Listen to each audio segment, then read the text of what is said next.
नमस्कार किसान भाइयों। आज अपन वर्तमान स्थिति में फसल प्रबंधन ये विषय पर अपन चर्चा करने वाले हैं। इसमें कुछ जो विषय है व्हाइट गोल्ड पैटर्न में अरहर का प्रबंधन। व्हाइट गोल्ड पैटर्न में जो अरहर लगाई जाती है उसका प्रबंधन कैसा किया जाता है और व्हाइट गोल्ड पैटर्न में जो अरहर का लगाते हैं हमारे किसान भाइयों, उनको ये फसल में बहुत सारी बढ़ोतरी मिल चुकी है और मिल रही है। तो इसमें क्या है, इस वर्षा में अरहर को अच्छी बाजार कीमत मिलने की उम्मीद है। आज भी अपन अरहर का जो बाजार देख रहे हैं वो 10.5 से 11,000 के बीच में भी कम से कम नहीं है पर क्विंटल। अरहर के उचित छिड़काव प्रबंधन से उपज में निश्चित वृद्धि होती है। यदि अरहर के अंदर आप समय पे यदि छिड़काव करते हैं, उसका प्रबंधन करते हैं, तो उसमें निश्चित रूप से आपको उपज में बढ़ोतरी मिलती है। पहला छिड़काव जो करना है वो आपको कली अवस्था में करना चाहिए, बहुत जरूरी है। यहाँ पे जो आपको बताया जा रहा है उस हिसाब से आप यदि प्रबंधन करते हैं छिड़काव का, तो निश्चित रूप से आपकी फसल कीटों से बच सकती है।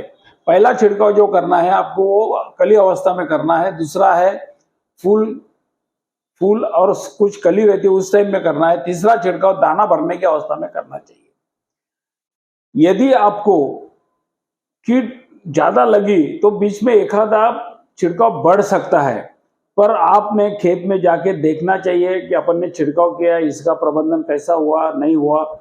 तो यदि सही है तो नहीं करना चाहिए। यदि आपको लगता है कि नहीं अभी ये तो कीट थोड़ा बढ़ रहा है, तो इमीडिएट आपको छिड़काव का प्रबंधन करना जरूरी है। उस अवस्था में इल्लीनाशक दवाओं के साथ में अन्य पोषक तत्वों का भी उपयोग करना चाहिए। एंटीबायोटिक दवाई का उपयोग किया जाना चाहिए। जब आप कीटनाशक मारते हो, अरहर के लिए क्या है सबसे तकलीफ वाली बात है इल्ली। उसके लिए अपन कीटनाशक मारते हैं और दाना अच्छा भरना चाहिए तो कुछ अपन संजीवक लेते हैं, पर सूक्ष्म अन्न द्रव्य जो बोलते हैं, सूक्ष्म पोषक द्रव्य जो बोलते हैं, magnesium, ferrous, zinc, sulphur, manganese, molybdenum, ये भी अपने को कोई भी फसल के लिए जरूरी है और अरहर के लिए तो बहुत जरूरी है। तो वो भी उसके अंदर आपको डालना चाहिए। उसके अंदर क्या करना चाहिए, ये आपको प्रबंधन जो छिड़काव जो बताया गया है कौन सा, पहला छिड़काव जो बताया है पांडा सुपर या तो सरेंडर 30 मिली प्लस जेप 15 मिली, 1261 100 ग्राम, बूस्टर जिंक 20 ग्राम। ये जो कली में का अवस्था आपको छिड़काव जो बताया गया है पांडा सुपर या तो सरेंडर, ये क्यों, कहीं आपको बारीक इल्ली दिख रही है, ये दिख रही है, इसके लिए कीटनाशक है। जेब का क्या काम है, जितनी जब पौधे के अंदर ताकत होगी पूरी कली बाहर निकालने का काम जेब का है, और 1261 का काम है उसको अच्छी पकड़ना है। और जिंक एडिटिव का काम क्या है, मादी अरहर के अंदर नर फूल भी होते हैं और मादी फूल भी होते हैं, तो मादी फूल ज्यादा लगना चाहिए, तो उसके लिए आपको जिंक की वहां पे बहुत जरूरी है।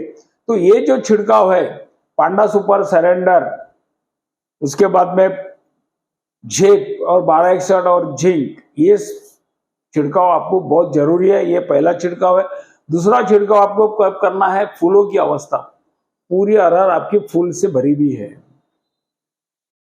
उस टाइम में आपका छिड़काव होना बहुत जरूरी है। सिर्फ छिड़काव करते टाइम में एक ख्याल रखना है कि झाड़ों के दोनों बाजू से अच्छा छिड़काव होना चाहिए और ऊपर से भी होना चाहिए। यदि आप ट्रैक्टर से करते हो तो बहुत अच्छा है। यदि आप पीठ पर लगा के कर सकते हो और ऊंचा नहीं जाता है तो आपका छिड़काव अच्छे ढंग से नहीं होने वाला है। यदि आप बैलगाड़ी जोतते हैं और उसके ऊपर पंप रख के यदि आदमी लोग स्प्रे करते हैं तो वो सबसे अच्छा है।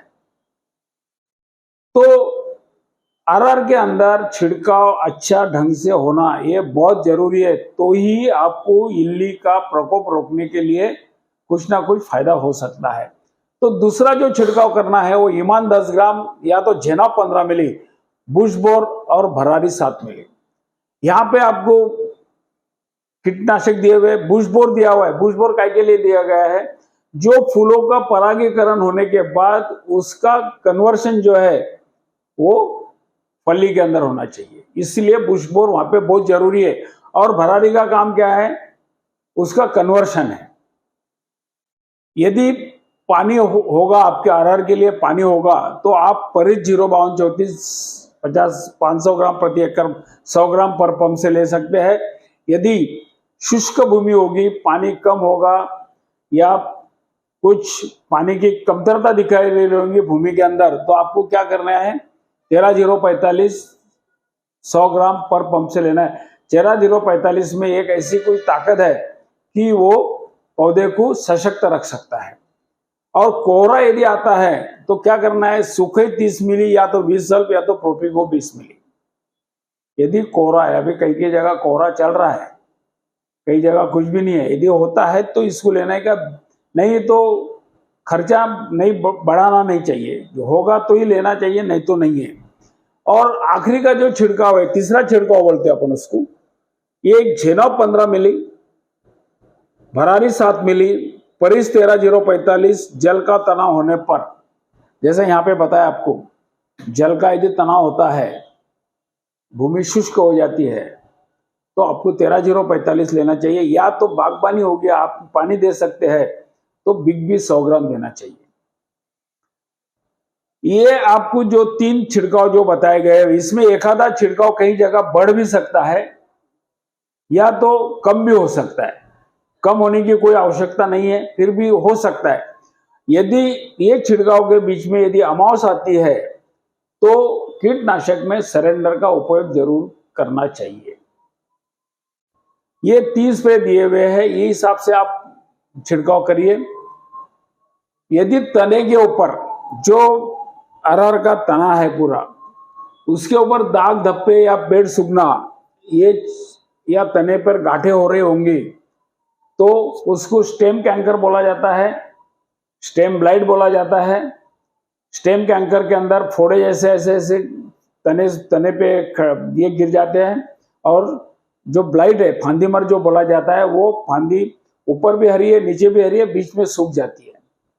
वो अभी आपको जैसी जैसी आपकी फली आएगी, बनना चालू हो जाएगी, वो आपका उसको आपको ज्यादा उसका दिखाई देना पड़ेगा।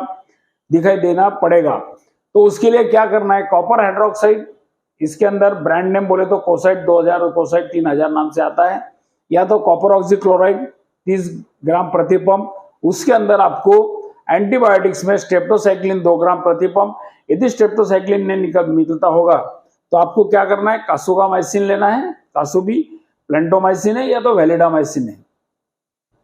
ये आपको वो तने के ऊपर आपको इसका छिड़काव करना है। आप बोलेंगे कि मैंने तुअर के ऊपर किया, कोई मतलब नहीं। जहां पे इसका इन्फेक्शन लेवल है, जहां पे इसका वो काला धब्बा दिखाई दे पड़ रहा है, वहां पे आपको इसका स्प्रे करना है। अरहर को फूल आने की शुरुआत और दाना भरने की अवस्था में पानी देना चाहिए। पानी कब देना चाहिए, फूल आने की शुरुआत बोले तो उसका कली चालू हो गई, उस टाइम आप एक पानी दे सकते हो, और दूसरा पानी देना है दाना भरने के टाइम में देना। इफ कुछ आपको लग रहा है कि भाई बहुत ही सूख रहा है, तो आप थोड़ा सा रिस्क लेके हल्का सा पानी भर सकते हो। यदि भूमि सूख रही होगी, शुष्क हो रही होगी और पानी मांग रहा होगा अपना पीक, तो आप हल्का सा पानी दे सकते हो, पर अब भारी पानी नहीं देना चाहिए। यदि संभव हो फूल दोनों पानी से लेके, अगर पानी का तनाव अधिक है तो समय पे आप हल्का पानी दे सकते हैं। फांदी मर, स्टेम ब्लाइट और स्टेम कैंकर, ये दोनों के लिए आपको बहुत सतर्क रहना चाहिए।